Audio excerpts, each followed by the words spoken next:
Welcome to Her Hoop Stats, your all in one place for every level of basketball, from itty bitty to the pros, which we're going to talk to today. I'm Helen Williams and I'm with Cindy Brunson. And Cindy, we got some news early morning, Ooh, yes, and we you do. off camera, you were doing your happy dance. I'm gonna do my happy And dance right here. Yes, yes. Q, Cool, and the gang celebrate good times. We will have the WNBA's 30th season in the wee hours of the morning. Yes, I was scrolling and scrolling and scrolling last night up okay, in the bed, okay. just waiting for something. Catch It us finally up. came What you through. hear? What you know? What's the deal? Here's what I know. The president of the WNBAPA, Neko Gumake, is happy with the deal. And she feels good enough to present it to the legion of WNBA players slash voters. And for me, that warms my heart. Reading the details that have been reported by several outlets, that the rev share is just under 20%, kind of grinds my gears. I wanted it to in front of it for the ladies. They've worked so hard. The women in this league are the product. But if they're good with it, it tells me two things. One, that rev share potential is ginormous because that is the one thing that the WNBA would not barely move on. Remember, the players came to the table 50%, they dropped it to 40, then they dropped it to the high 20s. I mean, they did all the moving on the rev share piece. And the WNBA went from 13.9 up to under 20. So that lets me know that there is a wealth of opportunity of money to be made in that space because, again, the players are the product. But I digress. I'm happy. I'm doing my happy dance because it looks like everything can still go off as scheduled for the celebratory 30th WNBA season. This is seismic. This deal helps today's player, tomorrow's player, and yesterday's player. They were able to take care of the players that were the foundational pieces by something with a retirement piece. They were able to help those that are coming out of college or from foreign lands to come and play in this league. And they were able to build something where every player gets a piece of the pie moving forward. And that's transformational. I'm just so proud of the leadership of the WNBAPA for digging in at this opportunity to make sure that everybody could eat. So that's rev share, and that's not after expenses. That's total, right? Mhm. Because that was the sticking point was the owners wanted after expenses, and the players like, nah, we're part of this. Right? We're You're a we're, we're, business. we're the reason You're this is supposed to happening, and factor in the we don't cost know of what those doing expenses business. are. Yeah, yeah, Yes. yeah. Yeah. Okay, all right. And then so when you say uh, part of the details, talk about a little bit about what you know, because obviously this is still coming out, but the difference in salary and rev share, those were the two big things. So can you Mhm. just kind of elaborate on what was good about that piece, the salary piece as well? Well, the salary, I mean, exponentially going up, right? A mid player can now make up to $600,000 a year. That's fantastic for a 6-month season. I love all of that. Your salary cap went from just over a million to 7 million. That's huge. So more money for more players to get paid because again, the players are the product. If we don't have the players, we have no product. And if they can't make a living doing this, because again, the WNBA was like, make us a priority. Don't play in other leagues because we'll take care of you. Well, that hadn't been the case up until this seismic landmark deal that was struck in the wee hours of the middle of the night. Now, players, if they want to go make more money, that's great, but they don't have to put food on the table and to take care of their families. And that for me is one of the biggest pieces of this. I love all of the other leagues that have started here in the United States, and particularly with Athletes Unlimited and Unrivaled. There's a new Upshot league that's going to be a funneling system, if you will, kind of a baby G League, so that players are ready to go in case there are injuries. I'm very curious to see what the schedule looks like if they're going to try to play more than 40 games in a season. I thought 44 was too much last year. We Yeah. saw a rash of injuries as a result because ultimately these players, they don't do load management in the WNBA, right? Unlike the NBA. And as a result, they've got to have time for rest and recovery. And if they don't, I fear that we will see again what we saw last season, where all stars, mega stars, all of the top tier players, and players across the board getting hurt because of the grind, because there's not enough time for recovery and rest. So I can't wait to see what that looks like moving forward. I think they want to do 44 games again for the 30th anniversary season. But the bottom line is, Helen, the season is going to tip off on May 8th. So yippee-yi-yay. And you know they weren't gonna the first game of the year between the last two number one picks. Come on now, you know they were Oh, gonna I make sure knew. that I knew it was you going to know get they were gonna done. make sure that that happened. Yeah, and now we can look forward to, even before the end of crowning an NCAA champion here in Phoenix, we will have already seen the draft processes for the two new teams in the Tempo Yep. and the Fire. And, that just creates the buzz and continues the connectivity between what we see in women's basketball on the collegiate level and then on the pro. Was there anything else that you know right now that caught your eye that from what you've been reading and hearing, aside from the salary and the rev share? Um, Nothing other than the fact, and I go back to Neko Gumake's beautifully written statement about her thoughts on how this process went down and what came out of it, and she said it was a win-win. So, I'm good with that. I think NECA could be president of the United States, let alone the Players Association. I am so impressed with that young woman. So the fact that she went in with a list and a lot of boxes to check and Yeah, feels that mission accomplished, I'm good. And I love I'm that the really look. fans were standing behind the players, like 10 toes down. You check Yeah. out the socials, and some fans are like, dig in, get what you need, get what you want. You can stay at my house this summer. I mean, I just I got housing for like you. exactly, because as fans who've been invested now for decades in the Mhm. success of this league, uh, we understood the assignment. We bought the merch, we buy the tickets, we are 10 toes down. And I think the league didn't appreciate how much the fans were with the players. And when they started doing those ancillary surveys, 90 days ago or so, where it was like the 80% of the fans support a strike. 80% of the fans, not the players, the Right. fans. It's like, The oh, money. Yeah, the yes, money. yes. Where it was like, we control the purse strings, we know what tickets to buy, we know what merch to buy, and we'll just stop. We can look what we did to Target. We will stop. And that, I think that resonated with the WNBA decision makers. I wonder how, when we hear all of the details and everything, how this is going to impact the other professional women's leagues in the United States in terms of their resolve and their ability to get their boxes checked. Well, I think it just helps everybody, right? It proves that women's basketball is definitely must see TV. The fans are invested. Put it on TV, pay the players, take care of the product, and we'll show up. We've done it over and over and over again. And just give us something good to watch and give us variety. 3-on-3 and Unrivaled is different from 5-on-5 and Athletes Unlimited, with a point system that values good play versus bad. Like it's just about opportunity. And I think all the boats can rise with this new WNBA CBA.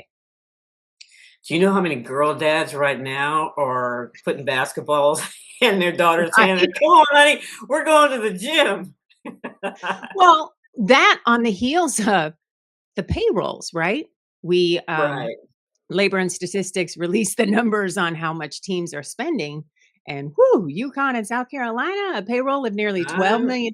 That's for Division yep. One. Like, wow. So, yeah, there is definitely money to be made if the skill set is there. And I go back to the pictures that hit social from Easy Fudd as a youngster with saran wrap around With saran her wrap around her arm. right hand, her right arm. Yeah, that's so cute. Brilliant. Absolutely brilliant because that's what it takes. Greatness starts early, and that's what it takes. Well, I am excited. Now we get the expansion draft, and then we're gonna get the Yes. regular draft. And but before we get all that, Yeah. we got the NCAA tournament, and I am Woo, so baby. excited. Let me Yes. just tell everybody now. Today's what's today? Wednesday. Yes. You're Wednesday the not going to 18th. get an answer from me on text message or phone or anything for the next couple of days because I am ensconced in my room watching television. It's barricaded. I got my snacks and food and everything, and I'm only coming out to shower, go to the restroom, get more stuff to eat. I am Nice. 10 toes down. I cannot wait for this tournament. I absolutely love it. Yeah, I'm sneaking in a last minute dinner with friends tonight because I know when that ball is thrown in the air, it's over for me. Like I have to watch every minute of every game that I possibly can. This is our national holiday. It is. It's It our really national holiday. is. Yeah, Yep. for sure. All right. So everyone has talked ad nauseum the last couple of days about the bracket, and I just wanted to talk a little bit about maybe some mid majors Mhm. that we should be paying attention to. I don't know if today is the last day to fill out the brackets or not. Of course, I filled mine out on Sunday as soon as it came out, but Yeah. No, I think it um, is. yeah, so I want to just talk about some teams that might make a little put a little scare into some D1 teams. So I want to start with the Fairfield Notre Dame game. Okay. Um, I would not be surprised. Now I picked Notre Dame by as Christy likes to say by a skosh. Okay. But I would not be surprised if Fairfield won that game based on their spacing, their shooters, the way they play offense. Mhm. Really, the lack of size per se on both teams, although Notre Dame is heftier inside with the people that they do have. So I don't know. Right. What's your thought? Who is gonna stop Hannah Hidalgo? Okay. That's for me. Like who or which duo, which It's not gonna be trio one, of it's gonna be players, more, yeah. yes, are going to slow Hannah Hidalgo down and keep control of the ball security necessary to pull off that kind of upset, right? Because Okay. what does Hannah Hidalgo do? Ah, lead the nation in steals. She lives on live ball turnovers. That is half of her offensive output or a third of it. And that's what she does. Steal and score, steal and score. So ball security first and foremost. And then she's the straw that stirs the drink for Notre Dame as well. So if you can, like teams have done this season, find a way to not stop her, but slow her down in both aspects, then you'll have success. I don't see the players on the roster required to do that when I look at Fairfield.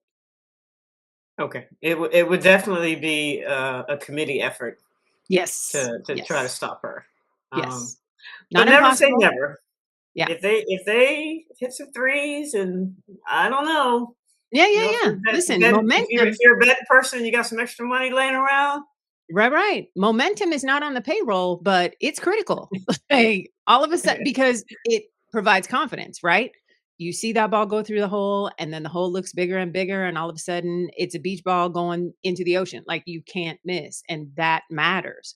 But it's hard to build momentum when you don't have the ball in your hand, when you're not rebounding it because of the lack of size, and when you can't control it because of the ability to live off the live ball turnover like Notre Dame likes to do. And I will say, I was at the ACC tournament and I saw Coach Ivy, and I said, "Listen, I want to give you kudos for wringing everything you could out of every player this whole season Mhm. to get to where they were, because at the beginning of the season, honestly, I thought that they would do okay. I didn't think that they would be as terrible as a lot of people were saying they were going to be, but I mean, Right. just the image of a washcloth bringing out all the the water, Yeah. just of every single player there. I thought that staff did a phenomenal job. Yeah, but that starts at the top, right? That starts with Hannah and the 1-2. Like, she Yeah. sets the tone. She has the demand for excellence at the top of the roster, and it trickles down, and it starts with like, Coach, she's in commercials now, right? Her NIL has went up. Her street cred, all of it, Yep. and so she's protecting the Notre Dame brand and the brand that she is personally building as well. So, it's in her best interest, to use your analogy, to wring that washcloth dry. Well, watch out for them next year because that recruiting class that they've got coming Ooh, in, baby. Can you woo, imagine baby. some of the chatter in the streets? Like, Ivy was on the hot seat. I'm like, "What? No." She was never on Everybody, the hot seat. right? Crazy. Yeah. So I don't know. It's going to be exciting. Yeah. Okay, so let's move on down to regional four. I'm looking at Yeah. Washington and South Dakota State, the Okay, now Jackrabbits. this terrifies me. South Dakota State is a matchup Brooklyn Meyer. nightmare. I'm telling you, yes. I Yep. did their game a couple years ago against Virginia Tech, and that Mhm. coaching staff and those players, Brooklyn, like they, you should be scared of them. Yes, 100%. I still like UW. I picked UW too, but Yep. just like Fairfield, I would not be surprised. Yeah. Yeah, I feel you. I feel you. Tina Langley is so freaking good at X's and O's, and getting in the mindset of the opposition. That's why they had so much success rather in the Big Ten, which was a gauntlet every freaking night. Every That's night. coaching. That Yeah, and that's coaching. So that's why I give the edge to the University of Washington, but South Dakota State is going to be one of the toughest outs.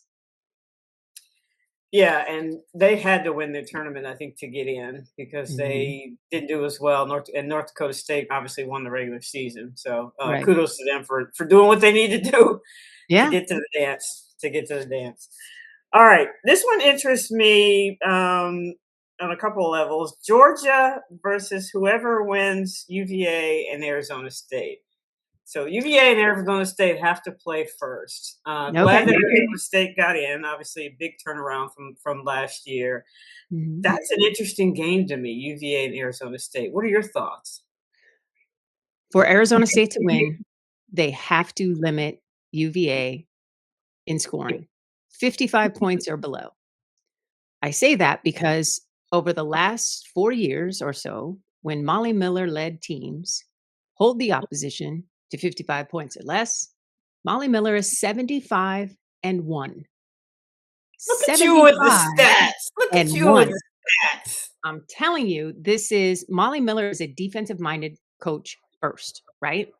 And she has referred to her coaching staff not as assistants, but head coaches who assist.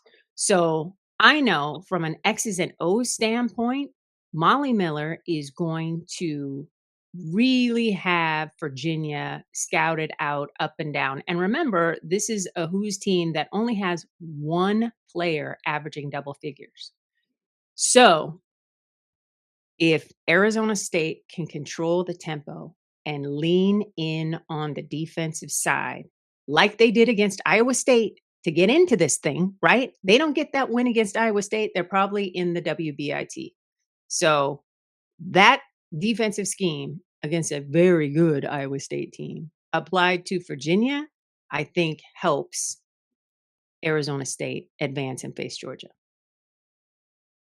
Virginia's gotta they gotta hit bunnies. They miss too many Yep. bunnies for me in the Yep. post. They're very talented, but Mhm. I just don't think that they're quite there yet, Yes. especially on this level. So I tend to agree with you, and we're also going to see what Molly Miller's what her stylist has for her in that game. I'm looking forward to seeing Oh, that too. she's going to come correct, and she's another one.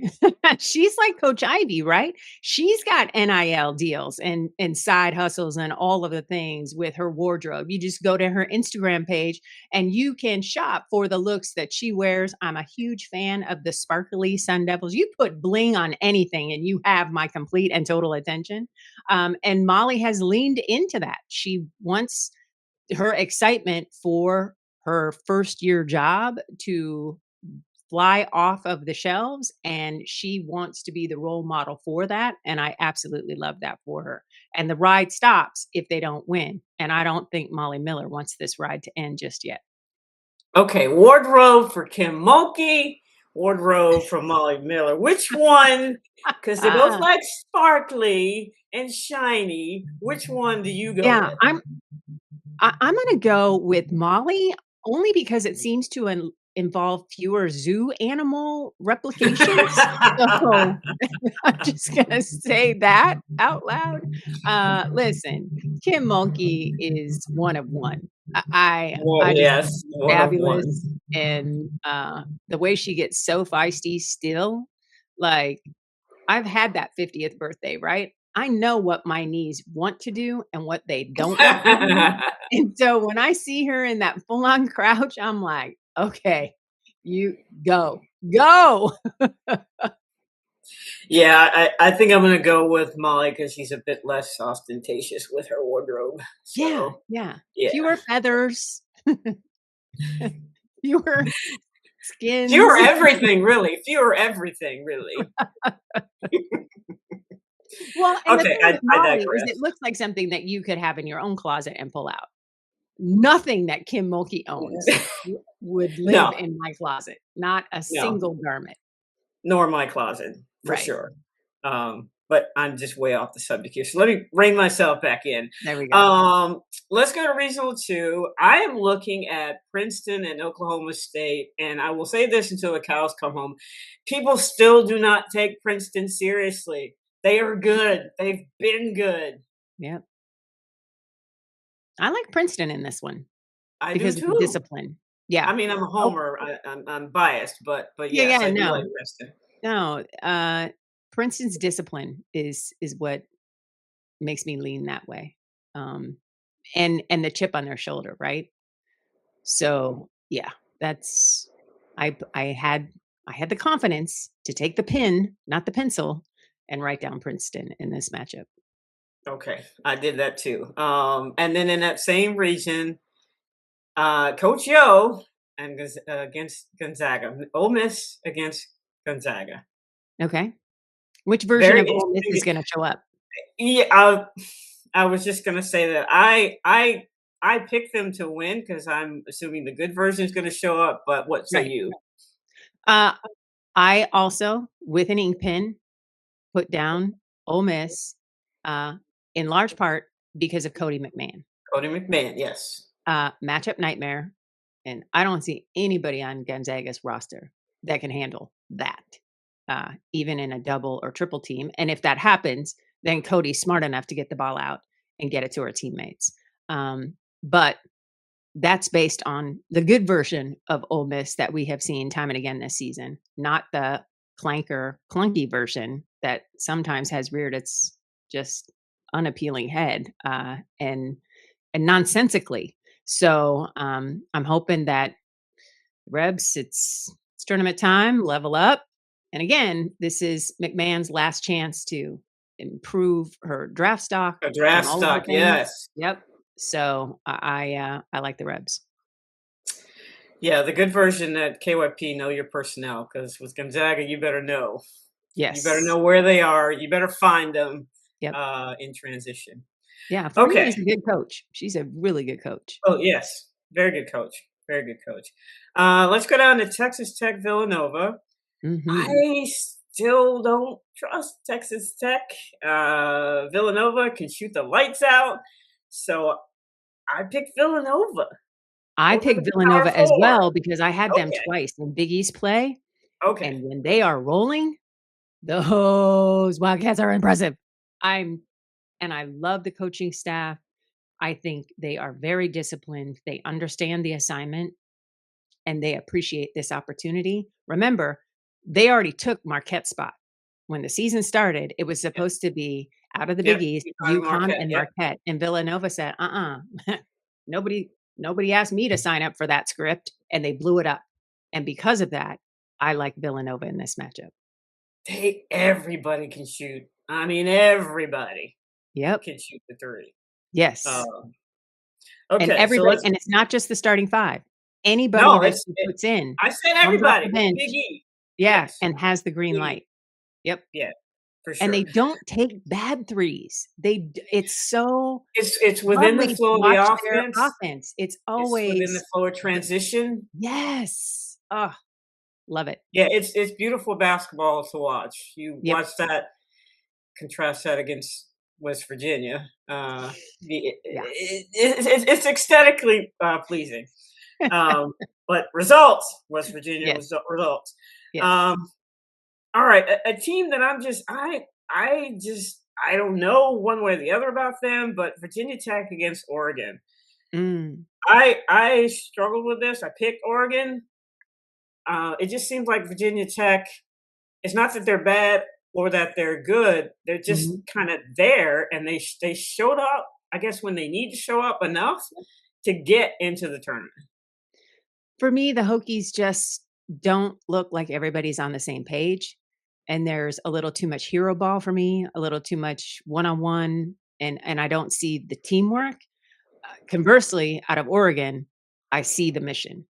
It jumps off the screen when you watch the Ducks, you can see what they wanna do, and this is the first season, under head coach Kelly Graves in this new NIL era where it seems like everybody on the Oregon staff understands the assignment. They're all Mhm. reading from the same playbook where before they were guilty of hero ball and one-on-one breakdown. Now it's team basketball, much like they played. I mean, not to the level of, when Sabrina was running the show with Ruthie Hebert and Satu Sabali, but it has that same kind of vibe as far as a beautiful offense to watch. Everybody knows their role and they're buying in, so that's why I leaned Oregon. Everybody knows their role, but they still have this stuff. Is it Faiso? Did I say her Yes. name right? Yeah. She got some game. Yeah, yeah, yeah, yeah. Get a little wiggle. A little wiggle, a little She's got what I call escapability. a little bit of shaky, shaky. You got to do your hand like Yeah, that. There's yeah. shaky, shaky to her game. Yep, Um, yep. okay, Alabama, Rhode Island. I told people at the beginning of Mm, the season Alabama was way better than people thought they were going to be. yep. I picked Alabama, but I think Rhode Island will make it close. The Fighting Tammy Reese's. So you picked Alabama, I picked the Rams. You did. I did because I Why did just you pick? feel like for me, it's the narrative, right? Alabama's supposed to be there. I think from a coaching perspective, you can put up billboard stuff all over the locker room and say, "They don't respect us." And you can play that card, and they shoot the ball well enough to turn that into reality. So, I like the Rams. Do you think their post players shoot well enough from the perimeter to pull out the post players for Alabama? Because I think that's where they have the advantage. Yeah, especially with the baseline jumpers, 12 to 15 feet. Yes. Okay. All right. Um, because when they seem to be at the elbow, it's all the high pick and roll, and I feel like teams scout that really well. So for Yeah. me, it's use the baseline because they can shoot. Okay. Fighting Tammy Reese's. Her name's up for a bunch of jobs. Bunch of jobs got her name. Everybody's looking at her for those Love jobs. it. All right. And then the last one before we both have to give our final four picks. Mhm. Uh, a rematch. NC State, Tennessee. Um, I might regret this, but I picked Tennessee thinking the good Tennessee is going to show up. I might Okay. regret it. Wow, and do you recall the last time you saw the good Tennessee? I mean, That's the thing. seriously, I think it was going on a They're month now, right? they're an enigma. Like, but I just like I don't know. I'm taking, like I said, I'm taking a chance, but I think the good one is going to show up. I don't know. We'll see. Did you pick NC State with your pen? I did. I Okay. picked the Wolfpack because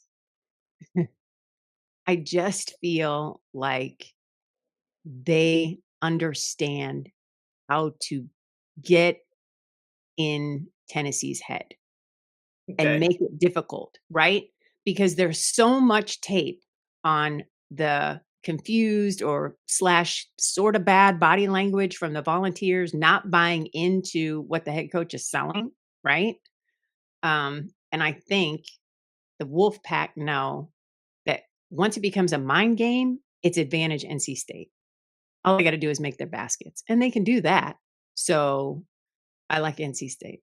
I just think things have been so messy in Knoxville. That's hard to correct in a short amount of time when it's win or go home. I just know from a coaching standpoint, sometimes kids do what they're supposed to do, and you have absolutely nothing to do with it. You don't know why Mhm. it happens. Yeah.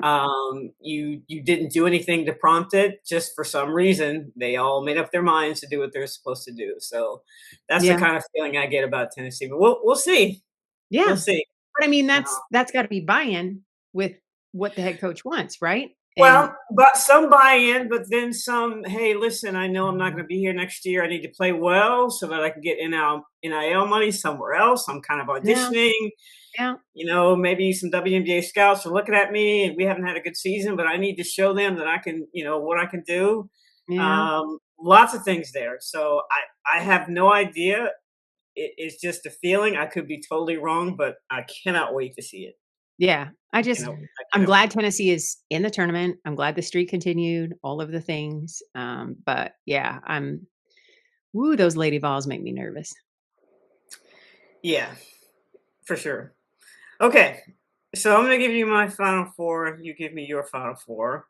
Okay. UConn, South Carolina, UCLA, and Michigan. Ooh, I was I gonna say, who does she have those coming out of that those region? those sophomores are due for. They've been knocking on that damn door for so Mhm. long. With Mhm. those close games, they are due to get over that hump and win those big games. So those are my four, and I had UCLA winning just by a skosh, Okay. mainly because of Dukalich and Jaquez. Yeah, Dugalich Because everything is else, I think, is going to be everybody's going to do what they're supposed to do, but those two really, I think, need to play well, and that's why I picked UCLA. yeah, Dugalich is special. Just because of her size, what she does. And then Jaquez is the Swiss Army knife, right? And for me, she is really the straw that stirs their drink.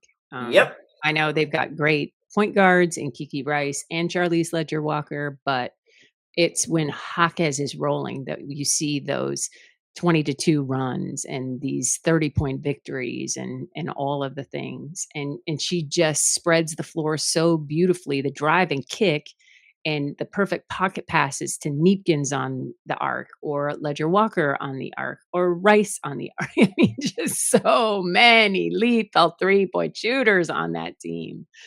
So I like your pick. I think it's gonna be a little bit more than a skosh. I like UCLA winning by 9, in the championship Okay. game.